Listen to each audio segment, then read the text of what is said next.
Hope you guys are having a good day. I'm Dr. Boyce Watkins from Your Black World and the Black Business School. And I want to say hello. I am checking in with you guys real quick before I head out of town. I'm about to head to Chicago to run my first marathon. And so, you know what I'm going to do, man? I'm going to tell you right now, I'm going to give myself a round of applause because I'm super proud of myself for coming back from fatness to stepping up to the plate, getting it done, making it happen, changing things. And so anyway, not that I'm one to get out here and congratulate myself on any regular basis. That sounds just kind of weird, kind of creepy. But either way, though, I'm actually quite. This is a big week for me because I am running this marathon tomorrow. What's up, Jamal? Yeah, tomorrow the marathon is going to happen, and I'm gonna tell you what. Today is Saturday, and it's the day before the marathon. And the way I feel in my head, I've been laying around like doing nothing, watching YouTube videos and Netflix, and I went to eat some pancakes by myself and just try to sit around and just think. And because I'm trying to figure out where I'm going to get the courage to do the last 8 or 9 miles. The most miles I've ever run is 17 miles. So I wish I could guarantee that I'm gonna finish this damn thing, but shit, my knee is like stiff as hell. It hurts really. It doesn't hurt. It's just super numb. It's always numb, and also I have a Achilles heel kind of thing going on. So I wish I could tell you for sure I'm gonna finish, but I don't know what I'm gonna be telling y'all tomorrow, man. But this marathon is we're gonna be running for hours. We start early in the morning. And it's a thing, man.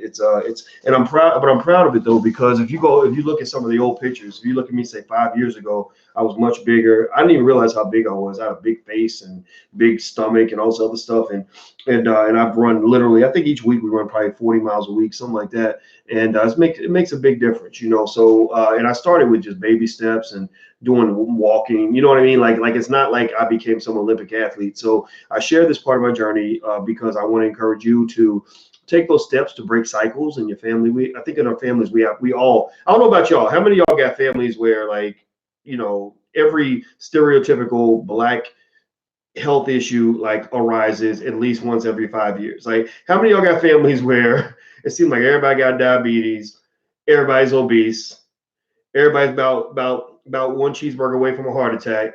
Half your relatives, might have a stroke on a Tuesday, on a Tuesday, right? Big mama got a toe cut off. Like, how many of y'all got families like that? And I'm not even making fun of that. I'm not dissing you at all, because I got my family's just like that. We grew up. Both my grandmas made hella good soul food. I was lucky. I had two grandmas. May they rest in heaven. But they both made the best damn soul food ever. But everybody's grandma does that, right? Your grandmas. If grandmas are a brand, like they could create a restaurant franchise called Black Grandmother, and it would literally outsell Popeye's chicken by a long shot, because we know our grandmas are the best cook. Anybody else got a grandma that can cook her ass off? Anybody got a grandma who is probably up in heaven, like literally feeding everybody in heaven? Like I got those grandmas. But the thing about it is, I started trying to become more not just economically conscious, but also health conscious, and becoming more woke in that area. Because I would see documentaries, like I think Byron Hurt did a really good documentary called Soul Food Junkies, and I was like, well, wait, I ain't no junkie. Who you calling a junkie? Why are you calling me a junkie, Negro? What the fuck wrong with you, right? But I was like, damn, he's right. I think I am a soul food junkie, because that food tastes like candy, And so I decided I wanted to break cycles, and get out and do something different. And Alicia got me running, and that's literally the thing that I thank her for so much, because it's not easy to change your habits. It's not easy to let somebody get you to change what you do every day. But she made my life better, so I encourage you, just do a little bit, take baby steps, find people to be around that are going to make you better, whatever better means for you, whatever it means for you. So anyway, do me a favor, hit the thumbs up button, please hit the thumbs up button, hit the share button, hit the subscribe button, and also feel free to shout out your city if you want to. And also don't forget, the super chat is there. Anybody who donates in the super chat, I will mention your comment. A lot of comments I'll get to if I can, but if you do a super chat and you make a donation, I will always mention your comment, shout out your business, whatever it is. I just want to lay it out there for you guys. And also don't forget, we have a social media platform, blackenough.com, for all the Black people that are getting banned from Facebook and getting mistreated on Facebook. We do have a place where Black people gather online and have social conversations, just like Facebook. So it's spelled on my shirt if you want to go join. So here's what I want to talk about real quick. NBA star Paul Pierce is in the middle of some interesting shit. Paul Pierce is in the middle of a lawsuit And this lawsuit is the headlines really suck. It really sucks for him, and I hate it. I feel bad for this brother because the lawsuit literally, literally the headlines are like NBA legend Paul Pierce sued for sexual harassment, right? And they fit into the category of the typical headlines that are designed to continuously brand the black male as an infinite sexual predator, as a person that has an insatiable sexual appetite, when we know all those little babies, little kids being molested in Hollywood are being molested by executives and directors who don't look like us, right? We know what's going on. Y'all know what the real deal is, but everybody want to put that spotlight on you to keep the spotlight off their own stuff, right? Well, this headline was completely unfair, and Paul Pierce did not sexually harass anybody. In fact, there's no evidence that anybody harassed anybody. Let me make that 100% abundantly clear. And I'll read a little bit of this to you, and then we'll kind of circle around and figure out what the teachable, learnable moment is in this situation. Yeah, super predator. There you go. The term super predator.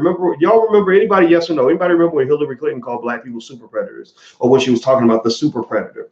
Anybody remember that? Anybody remember when she said that? Well, the thing about a term like super predator, being used at that time is that, she was pretty much saying one of those things that white people don't usually say when we're around, right? Because she stopped saying it does not mean that the perception went away, right? The fact that Hillary Clinton could say super predator and everybody's like, oh, that's a dog whistle term for black people, black men especially. Ooh, they are some super predators. They like predators with a cape on, like dun dun dun dun dun dun dun, dun, like super predator. Like I'm a prey on the whole damn neighborhood, right? I'm gonna molest everybody, right? Like the term super predator. When she said that term, people instantly knew what she meant. When George Bush put Willie Horton, y'all remember that campaign when Willie Horton's face was splashed up, and they used that to win the presidential election? It was a long time ago. You gotta be a little bit older. You probably have to have OG status to remember that one. But that was another example. But they do that to this day.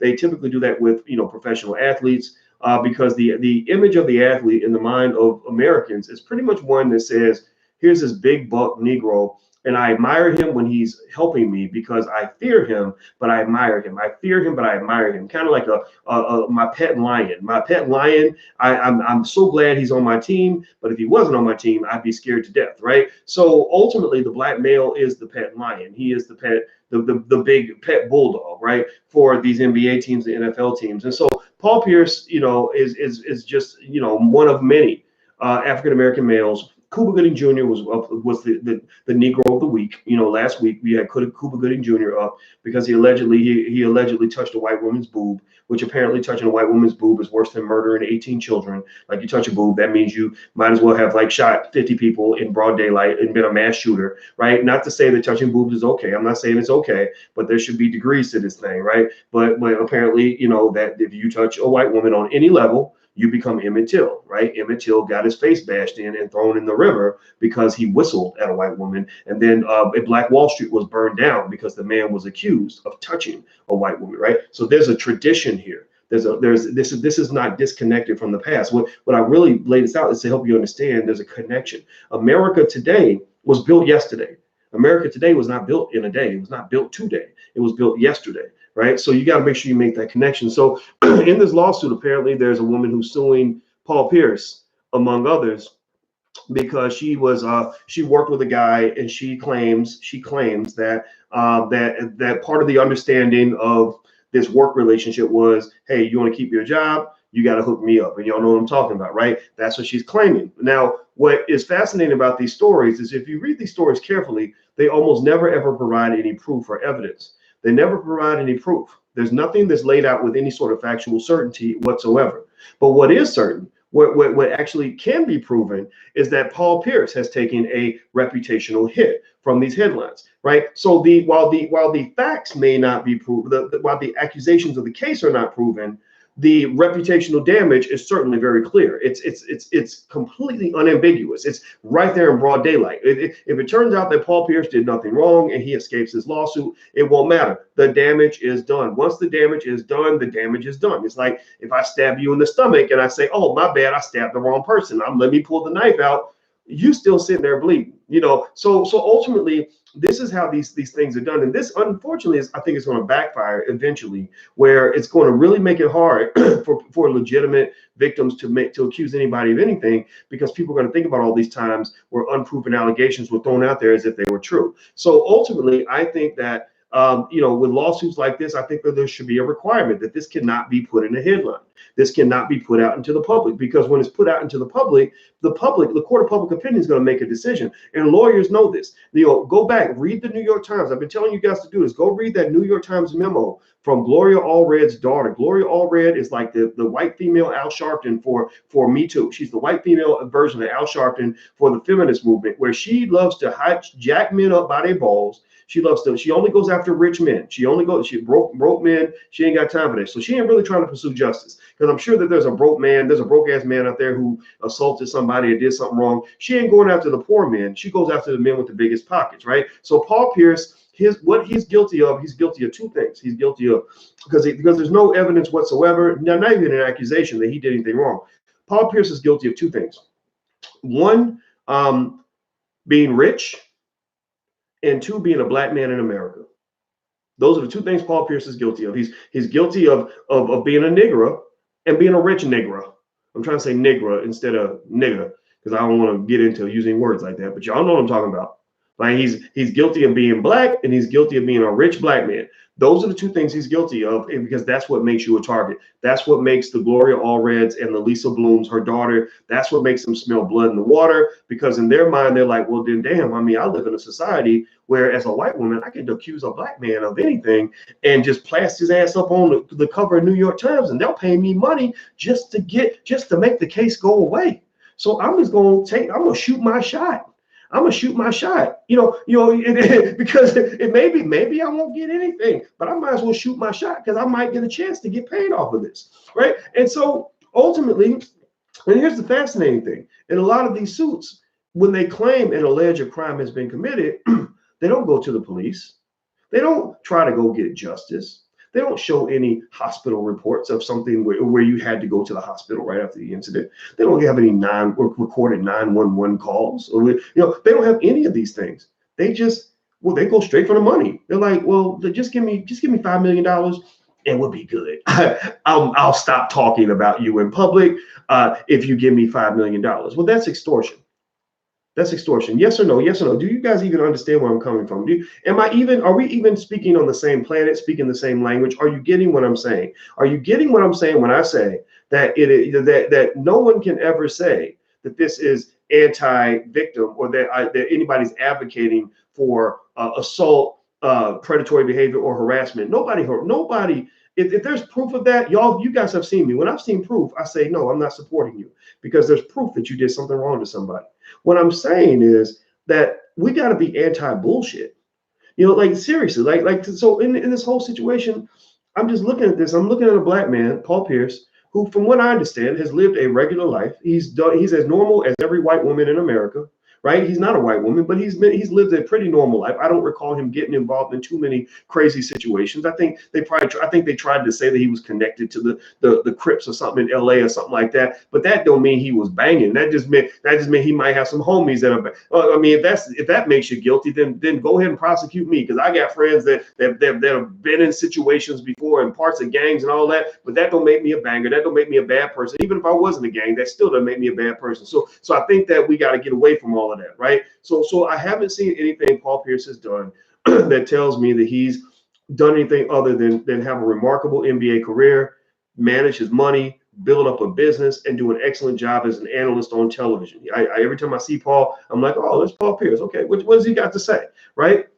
But somebody can just come along out of nowhere, because he's got money, because he's a black man, and people will believe anything about a black man. They say, oh, well, he's being sued. He did this to me, or he should be sued for sexual harassment. And then people just read the headline, and then suddenly 20 years of exemplary behavior, for the most part, or at least decent behavior from a human being, is undermined. I think that's kind of crazy. And in this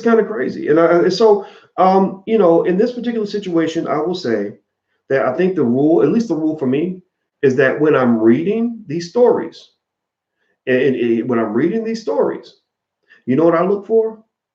I look for proof.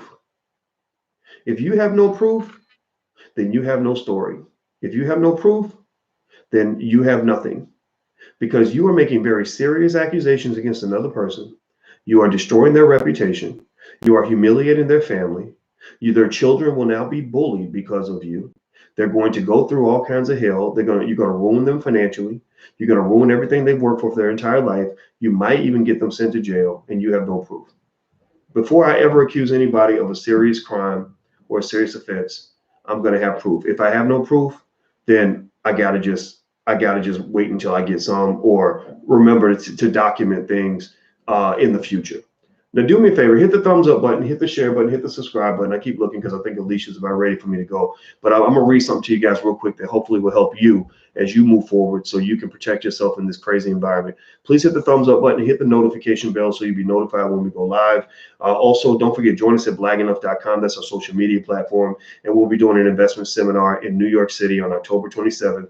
So if you want to come out, go to drboycenewyork.com. That's drboycenewyork.com. All right. So let me dig in here, and I found something that basically explains how to keep your business from being sued. Let me give you 7 quick tips for a lot of you. How many of you on here either own a business or plan to own a business? If you are a business owner, if you are a boss or a boss in the making, say something in the chat. Just say boss. Just type boss, because I want bosses here. I want leaders here. I want people that want to control their own destiny. Free Black people out. Slaves can wait in the back. Slaves, we'll come get the slaves in the next generation.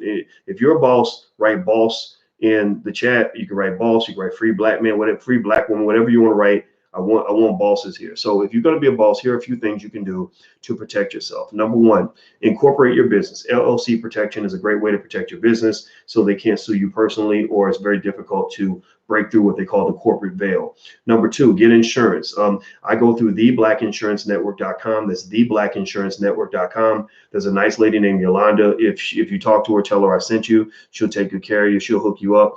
She helps me get insurance on the business, and you should have insurance on your business, because people can sue you for anything, anywhere. Once you get money, you become a target. Again, notice Lisa Bloom and Gloria Allred don't go after broke people. They go after people that got money. Paul Pierce, if he was broke, Paul Pierce would not be in this lawsuit. So what it says is that there are predators, but these predators are financial predators. They're raping people financially by going around and suing whoever they can for whatever reason they can, hoping they can get a settlement to make the suit go away. So what it is it's become, unfortunately, to me, in the eyes of many, it's become legalized extortion.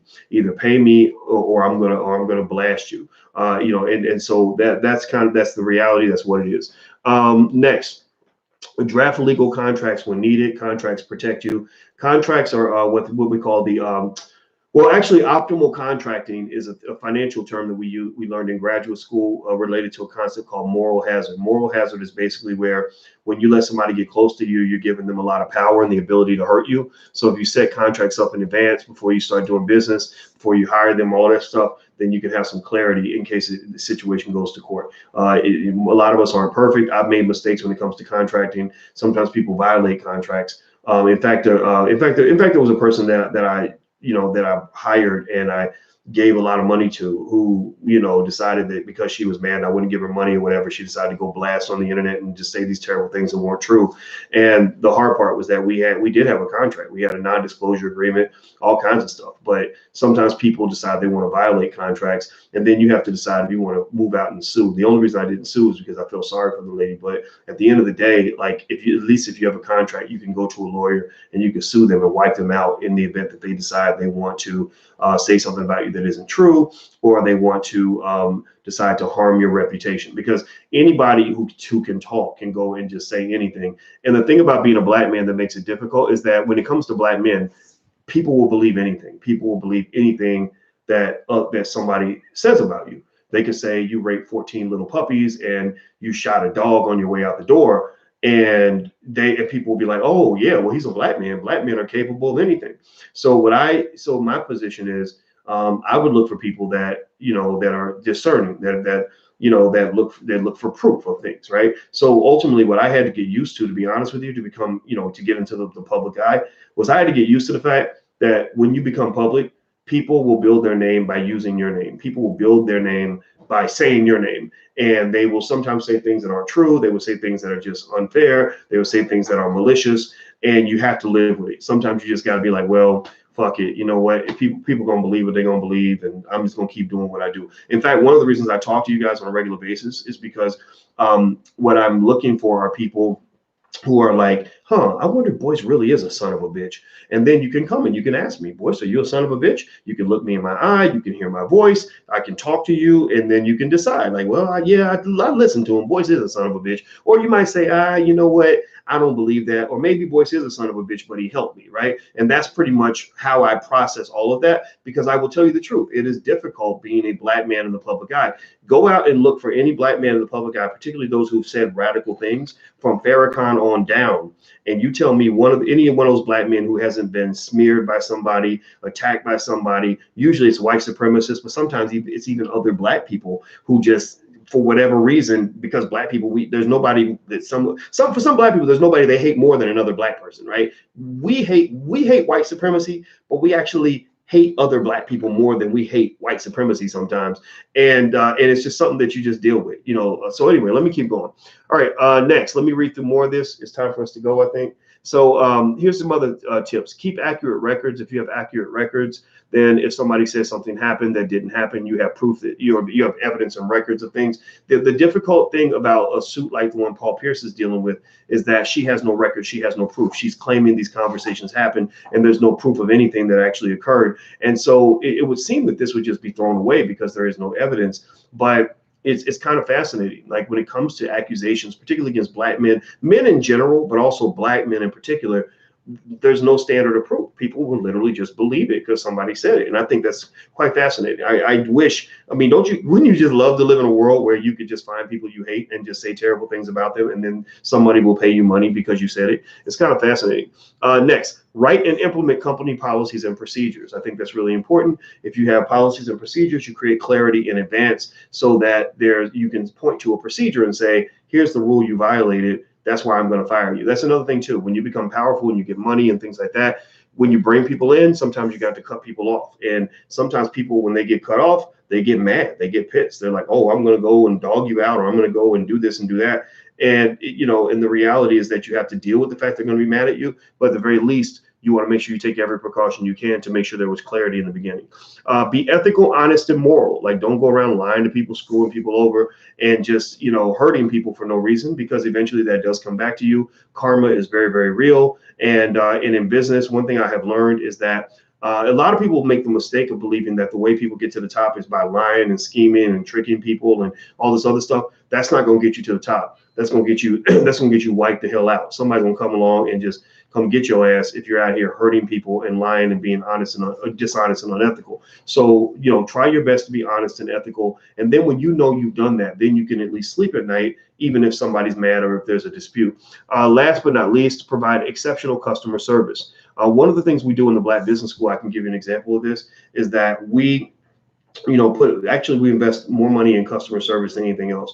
We have a whole customer service team. In fact, if you're in the Black Business School, you can email, or you have any questions about joining us in the Black Business School, you can email support@theblackbusinessschool.com. They will answer your questions. They will get right back to you. They will make sure that you're happy. They will massage your toes if that's what you want, right? Basically, they will do whatever you need to be happy. And if you're not happy, they give refunds. They will make it right. We pay very close attention to what people, how people feel about what we did for them. Like, for example, our event in New York, I'm very confident saying to you guys, hey, go make the investment and come to that event in New York, because I know you're going to be happy. Because if you're not happy, we give refunds, right? So ultimately, as a business owner, make sure you're obsessed with making your customer happy. If you make them happy and you take care of them, they'll come back and take care of you. Jeff Bezos, one of his standards, one of his rules, he's the richest man on earth. One of the things that he said that he did to build Amazon was he said he was obsessed with customer service. He was obsessed with making his customers happy. So be obsessed with that, because if you take care of them, they'll take care of you. It's like that beautiful black woman I got.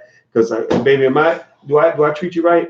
Yeah, all the time. Yes, and every day I tell you I love you, don't I? Mm-hmm. Yep, every day. Is there anything that you think I wouldn't do for you if you push me enough? For the most part, if I could do it, I would do it, right? Yes. And I would let you have every dollar in my wallet. You have. I would take a bullet for you, whatever it takes, right? Yeah. Now, you know I do it because I love you, but also that is an example of how that philosophy applies to everything. We do that for each other. We do that for each other. Exactly. We both have excellent customer service for each other. Why do you do that? I mean, sure, you do it because you love somebody, but you also do it because, why would you expect somebody to remain loyal to you if you're treating them like shit? And taking them for granted. Right. If you're taking somebody for granted and you're pissing all over them and mistreating them and dogging them out constantly, then eventually they're not going to want to rock with you anymore. So the same way I love my woman is the same way I love you guys. When I'm here and I'm like, how can I help you? I want to see you win. What can I do for you? It's really like a call for help in a way to say, all we got is each other. If I really want to be there for you. And so I hope you guys will be there for us. Like when we say, hey, we got this thing, we got this business we're trying to build. We hope you guys will trust us and support, because that's how love works. Everything revolves around love. So if you give love, then you receive love. So if you want to build your network, if you want to build a strong group in terms of business opportunities or whatever it is you want to do, wealth building, whatever it is you want to do, give love, give support, network well with other people. And then what will happen is people will know you as a giver and they'll give back to you. And the people who don't give back to you, you have to chop those people out of your circle, right? You got predators out here, and you got to get your predators out, but you can't let your heart go dark and become a predator too. A lot of people who become predators because they were poisoned by another predator and they thought that was the solution. No, the answer to darkness is not darkness. The answer to darkness is light. The answer to fire is water. The answer to hate is love, right? So you got to love the shit out of people sometimes, even when you're not getting love back. It's very, very hard to do. Believe me, every day I get tested on that. Every week I get tested on that. Well, you got to love yourself. You got to love yourself. And then also sometimes when you're helping people, you feel like a sucker sometimes if you help somebody and they take advantage of you and they screw you. But what I learned is that is their problem. Like that's their deficit. Well, it's not going to become your own problem. So if you start loving yourself, then that won't happen. Absolutely. So love yourselves, love each other, and do right by people. And I think you'll be successful.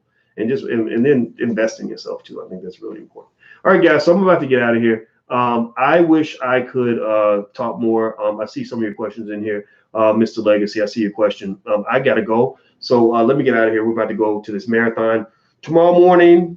26 miles, first time ever. You got it. Gonna get it done. I'm excited. I'll let you guys know how it goes. Hit the thumbs up button. Please hit the notification bell. Oh, also one more thing I want to mention to you guys is if you have a business and you want people to know about your business, we are creating a directory of Black-owned businesses all around the United States, actually all around the world. You can even put other cities and other countries. Go to theblackbusinesslist.com. theblackbusinesslist.com. If you go to theblackbusinesslist.com, you can index your business, put it in there. We're going to make it a somebody said drink water, so I said drinkable database. I meant to say searchable database where you can search your city and find Black-owned businesses in your city. So go to theblackbusinesslist.com, put your business in there, and you'll be in there in the index when we release it. We'll probably release it in about 3 months after we get as many businesses in as we can. Okay. All right, guys. So hit the thumbs up button, share, subscribe button, join us at blackenough.com, and also feel free to come to New York, drboycenewyork.com. It's drboycenewyork.com. I'll see you guys soon. Take care. Peace. That's good advice to drink water.